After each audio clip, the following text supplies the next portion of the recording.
So first of all, overall thoughts on the game? Seemed like a good result. Yeah, I mean, these are a good team. They're a very well coached team, and they play a certain way which we hadn't faced to this point in the season. So we knew we were going to have some things we needed to do a little bit differently to try and break them down, or try and, you know, rough up their shape a little bit and get them to adjust to us instead of us adjusting to what they do. And I thought we did that. You know, I mean, getting the penalty early was kind of exactly what we talked about, was early, trying to get them turned towards their own goal, and before they got used to the pace we had out wide, use it, which is what happened with Grace for the goal and the penalty. And then, you know, we got one, and then, you know, it looked like we were going to be comfortable. Then we got a great opportunity when we got the second goal right before halftime, which normally kills a team. The only disappointing thing for me was that they scored straight after the second half, and it's always you know, it's always a dangerous time in the game, is after a goal has been scored or after a break. And it was a good goal on their part, and I need to look at the video to see where it broke down for us. I don't think it was anything as regards lack of focus or just lack of attention. I just think their kids made good plays and they scored a really good goal. And then, you know, for about 5 minutes, they got energized, and they now had belief that from being dead and buried, they had a chance to go get something. And that's when I thought our response was really good. I really felt we slowly got back on top, and then we dominated the game, and then we got the third goal and got the fourth goal. And to be fair, with a little bit more composure, we probably could have had a few more.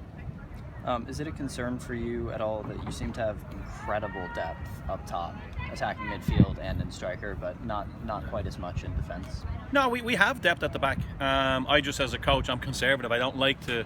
I always feel it's very difficult to throw defenders on in the middle of a game. It's like changing a goalkeeper in the middle of a game. I feel it's harder for the defenders to get up to speed, because by the time they do, sometimes mistakes have been made, and mistakes at the back lead to goals. If a forward makes a mistake, you know what, it typically doesn't lead to a goal. So I'm probably a little bit more conservative with pushing our defenders on.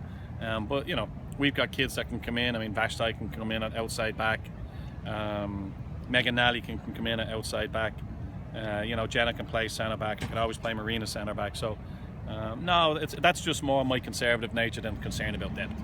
Another potential concern, there seemed to be a lot of space open behind Taylor and Chloe in defensive midfield. Is that a worry? No, well, I think that was more a system of how they play. Okay. What they do is they basically played a 4-4-2, and when the ball turned over, they played a 4-4-1-1.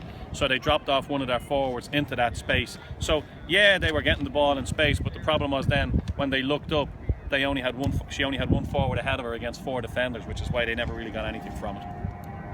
What do you think Grace is doing right now that is... She's scoring goals. I mean, right now she's got a really ugly pair of socks on too.